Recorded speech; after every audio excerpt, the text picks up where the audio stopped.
BA 5th same. आज हम पढ़ने वाले हैं इमानुएल डुर्खिम द्वारा दिया गया आत्महत्या का सिद्धांत। आत्महत्या जो समाज के लिए एक अभिशाप है, समाज की एक ज्वलन समस्या। हम सभी जानते हैं कि आत्महत्या गलत है, हम आत्महत्या को पाप भी मानते हैं, परंतु किसी न किसी कारणवश व्यक्ति किसी दबाव में आकर स्वयं को मार देता है या स्वयं की हत्या कर देता है, चाहे वे विष खाकर हो, किसी वाहन के नीचे आकर, कहीं से कूद कर या कहीं फांसी लगाकर या अन्य प्रकार से व्यक्ति स्वयं को मार देता है, स्वयं की हत्या कर देता है। स्वयं को मारना और स्वयं की हत्या करना ही क्या है? आत्महत्या है। जिसके लिए समाज, परिवार, वातावरण और अन्य कई स्थितियां जिम्मेदार होती है। हम आत्महत्या करने वाले व्यक्ति को कायर, कमजोर तो मान लेते हैं, परंतु उसके पीछे की स्थितियों को नहीं समझते हैं कि क्या स्थितियां होगी। उन स्थितियों को आज हम पढ़ेंगे और कैसे हम एक व्यक्ति को आत्महत्या करने से रोक सकते हैं, ये भी हम इस अध्याय में पढ़ेंगे। तो हम पढ़ते हैं इमानुएल डुर्खिम का दिया हुआ आत्महत्या का सिद्धांत। इमानुएल डुर्खिम के पूर्व कई विद्वानों ने आत्महत्या को पढ़ने की कोशिश की, आत्महत्या पर रिसर्च की कि आत्महत्या क्यों होती है, परंतु कोई सफल न हो सका। सब अपने क्षेत्र में रिसर्च करते रह गए और इमानुएल डुर्खिम ने वर्ष 1897 में एक पुस्तक लिखी जिसका नाम है लीव सुसाइड, जिसमें डुर्खिम ने आत्महत्या का सिद्धांत दिया। अब हम देखते हैं आत्महत्या। तो डुर्खिम कहते हैं कि आत्महत्या शब्द का प्रयोग मृत्यु के उन सभी प्रकारों के लिए किया जाता है जो कि प्रत्यक्ष अथवा अप्रत्यक्ष आत्महत्या करने वाले व्यक्ति के सकारात्मक अथवा नकारात्मक कार्यों का परिणाम होता है, जिसका कि उसे ज्ञान होता है।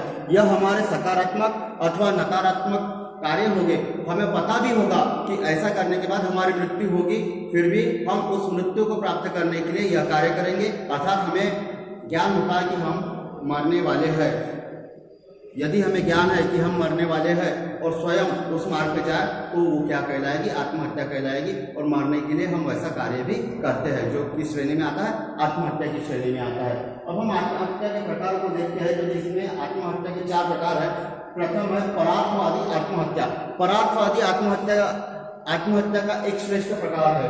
श्रेष्ठ कैसे? आत्महत्या तो भी गलत, एक बार आप कहते हो कि आत्महत्या गलत है, आप कहते हो कि श्रेष्ठ। परार्थवादी आत्महत्या की श्रेणी में ऐसी आत्महत्या आती है जिसमें लोगों का, दूसरों का या समाज का कल्याण देखा जाता है।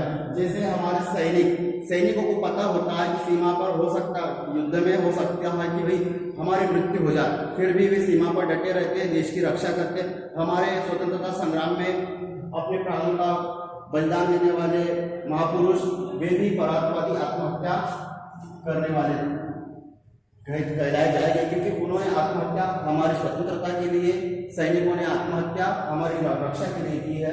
ऐसी आत्महत्या को हम शहादत कहते हैं। अतः ये होगी परार्थवादी आत्महत्या, जिसमें देश, राष्ट्र और जन कल्याण के लिए आत्महत्या की जाएगी। उसके पश्चात अहमवादी आत्महत्या। अहमवादी आत्महत्या, यहाँ पर एक शब्द आ गया अहम, जहाँ पर व्यक्ति को महसूस होता है कि अब मेरा सम्मान समाज में नहीं रहेगा, अब समाज में मेरी स्थिति धूमिल हो गई है, कुछ मेरे साथ जीवन में ऐसा हुआ है जिससे मुझे नुकसान हुआ है, या व्यक्ति किसी प्रेम प्रकरण में या किसी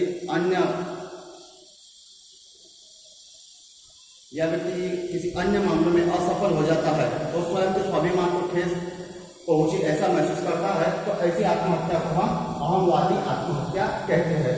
फिर उसके पश्चात है अस्वाभाविक आत्महत्या। अस्वाभाविक आत्महत्या जो व्यक्ति जानबूझकर नहीं करता, व्यक्ति को पता ही नहीं होता है कि इसके पश्चात मेरी मृत्यु होने वाली है या नहीं होने वाली। इसमें एक्सीडेंट नहीं आएंगे, अस्वाभाविक आत्महत्या में आएंगे। एक्सीडेंट तो एक दुर्घटना हो गई जो आत्महत्या की श्रेणी में नहीं आती। अस्वाभाविक आत्महत्या की श्रेणी में मान लेते हैं कि हम किसी कारण से इतने दुखी है, टेंशन में है, सोच ही रहे हैं, सर हमारा दर्द दे रहा है, सीने में जोरों से दर्द हो रहा है और हमें क्या हो गया भाई, दिल का दौरा पड़ गया और हम निकल लिए, या फिर हमारा ब्रेन हेमरेज हो गया, हम निकल लिए, या फिर हम इतने खुश हुए कि हम खुशी से झूमने लगे और खुशी हमसे कंट्रोल नहीं हुई और उसमें क्या हो गया, हमारा हार्ट फेल होकर हम निकल लिए। तो ये क्या होगा, अस्वाभाविक आत्महत्या, जो खुशी की स्थिति में भी होती है, पता चला कि कोई सफल हो गया, यूपीएससी की एग्जाम क्रैश करके कलेक्टर बन गया, खुश हो, बहुत खुश हुआ, इतना खुश हुआ, रात में सोया तो सुबह उठा ही नहीं, तो ये क्या होगी, अस्वाभाविक आत्महत्या। कोई टेंशन में है, बहुत दिनों से परेशान लग रहा है, उसके साथ भी ऐसा होता है कि चलते चलते गिर गया तो उठा ही नहीं, कोई सो गया तो सोने के बाद उठा ही नहीं, एक तो हृदय गति रुकने से चला गया, या मस्तिष्क ने काम करना छोड़ दिया, या ब्रेन हेमरेज हो गया, माथे की नस, दिमाग की नस फट गई और मृत्यु हो गई। ऐसी आत्महत्या को क्या कहेंगे हम, अस्वाभाविक आत्महत्या। उसके पश्चात है आपकी भाग्यवादी आत्महत्या। भाग्यवादी आत्महत्या, यहाँ पर महत्व दिया जाता है भाग्य को। यह आत्महत्या का एक प्रकार तो है, लेकिन दुर्खिम इस प्रकार में ज्यादा जोर नहीं देते। दुर्खिम बताते हैं कि भाग्यवादी आत्महत्या वह आत्महत्या है जब किसी व्यक्ति के भविष्य को अत्यंत निर्दयतापूर्वक बंद होने की संभावना बनती है। तो व्यक्ति क्या करता है, आत्महत्या कर लेता है। व्यक्ति सोचता है कि ये जो हो रहा है मेरे जीवन में जो घटना हो रही है, मैं असफल होते जा रहा हूँ, मैं व्यवसाय कर रहा हूँ, बिजनेस कर रहा हूँ, उसमें असफल हो रहा हूँ, हम परीक्षा के लिए बहुत तैयारी कर रहे हैं, फिर भी हम असफल हो रहे हैं, हम पास नहीं हो रहे हैं, हमारे परसेंटेज कम बन रहे हैं। 10वीं 11वीं का हम रिकॉर्ड देखते हैं ना, जब रिजल्ट आता है तो क्या होता है, कई स्टूडेंट आत्महत्या कर लेते हैं। तो ये क्या होती है, भाग्यवादी आत्महत्या, जिसमें व्यक्ति क्या मानता है कि मैं सफल नहीं हो सकता क्योंकि मेरे नसीब में ही ऐसा लिखा है। कई हमारे जीवन में ऐसी घटनाएं होती है जहाँ पर हम ईश्वर को दोष देते हैं, नसीब को दोष देते हैं, और क्या करते हैं, उससे आहत होकर, दुखी होकर आत्महत्या करते हैं, जिसे हम क्या कहते हैं, भाग्यवादी आत्महत्या। यह आत्महत्या प्रेम में असफल होने के बाद भी करते हैं, वैवाहिक जीवन में असफल होने के बाद भी, निसंतान रहने के बाद भी करते हैं, या विधवा विधुर व्यक्ति भी ऐसी आत्महत्या करते हैं जो अपने साथी का अभाव महसूस करते हैं, या जो मानता है व्यक्ति हमारे साथ ईश्वर ने अन्याय किया, हमारे नसीब में ही बुरा लिखा है, हमारे साथ ही बुरा होता, तो ऐसी आत्महत्या को कौन सी आत्महत्या कहा जाएगा, भाग्यवादी आत्महत्या। अब हम दुर्खिम ने आत्महत्या के कुछ निष्कर्ष प्रस्तुत किए हैं दी सुसाइड पुस्तक में। उसमें से प्रमुख है, प्रत्येक वर्ष आत्महत्या की दर कैसे होगी, एक जैसी होगी। आत्महत्या हर वर्ष होगी पर एक जैसी होगी। आप किसी भी देश के राष्ट्र के आंकड़े निकालो, दुर्खिम ने जिन जिन क्षेत्रों का अध्ययन किया वहाँ के प्रत्येक वर्ष के आंकड़े निकाले, वहाँ पर देखा कि भले किसी क्षेत्र में कम हुई, किसी क्षेत्र में कम हुई, पर उस स्थान पर आत्महत्या उतनी हुई। ठीक है, मतलब प्रत्येक वर्ष एक जैसी दर होगी। सर्दियों की अपेक्षा गर्मियों में अधिक आत्महत्या होती है। एक मौसमी कारण होता है, वातावरण का प्रभाव होता है, जहाँ पर सर्दियों की अपेक्षा आत्महत्या अधिक गर्मियों में होती है। फिर गांवों की अपेक्षा नगरों में अधिक आत्महत्या। गांवों में इसलिए कम होती है क्योंकि भाई सिंपल जीवन है, सादा जीवन है, कोई विलासिता नहीं, सिंपल जीना है, कृषि कर्म में लगे रहना। पर नगरों में या शहरों में अधिक आत्महत्या क्यों होगी, यहाँ पर जिम्मेदारियाँ निर्वहन के लिए हमें क्या करना होगा, रोजगार प्राप्त करना होगा। हो सकता है हमें रोजगार नहीं मिल रहा हो सकता है कि भाई हम प्रतियोगिता में फेल हो गए, चाहे वो प्रतियोगिता व्यवसाय की हो या रोजगार की हो या किसी अन्य प्रकार की हो, तो नगरों में अधिक आत्महत्या होती है। अधिक उम्र में आत्महत्या, अधिक उम्र का होने के कारण व्यक्ति चिड़चिड़ापन महसूस करता है। हम देखते हैं ना, हमारे आसपास है, हमारे घर में कोई बुजुर्ग होता है तो वो चिड़चिड़ापन महसूस करता है। वो कहता है कि हमारे समय में ऐसा था, वैसा था, आज के समय में ये नहीं हो रहा है, आज का समय ही बेकार है। उसका स्वभाव एकदम से चिड़चिड़ा होने लग जाता है और इस चिड़चिड़े स्वभाव में वह स्वयं को अकेला महसूस करता है चिड़चिड़े स्वभाव के कारण, और वह आत्महत्या कर लेता है।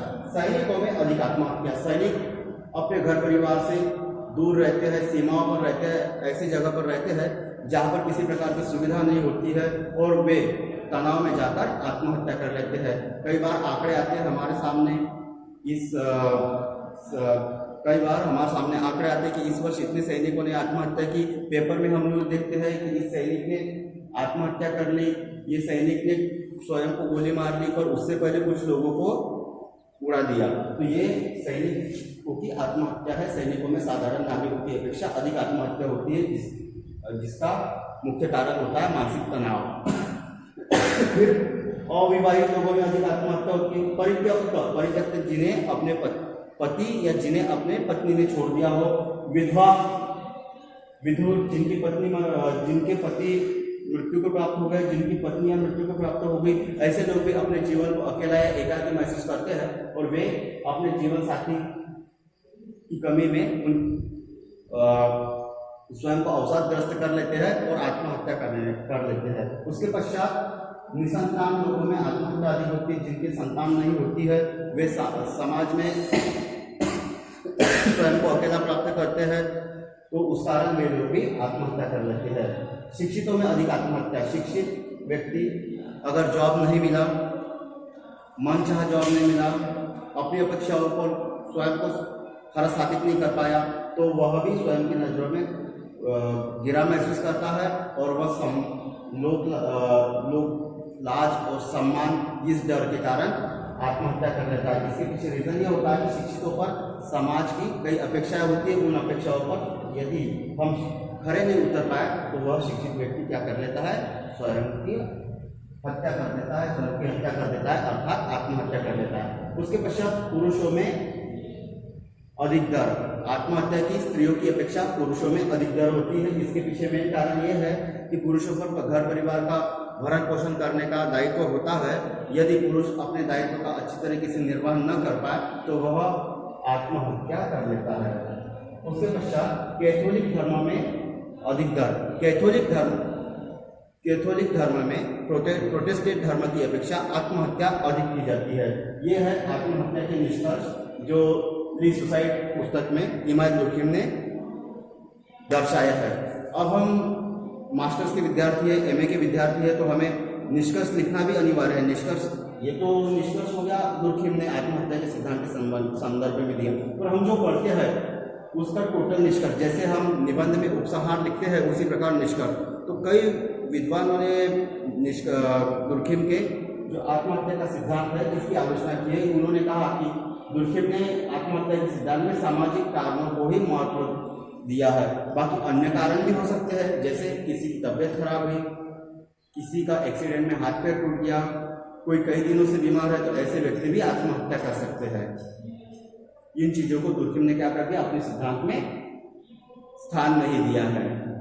तो इस प्रकार से हमें परीक्षा में निष्कर्ष भी लिखने होंगे। निष्कर्ष में हमें उस सिद्धांत की प्रशंसा भी करनी होगी और उस सिद्धांत में जहाँ जहाँ पर कमियां हैं उन कमियों को भी दूर करना होगा, और वो दूर करने के लिए हमें उन कमियों को निष्कर्ष में लिखना होगा।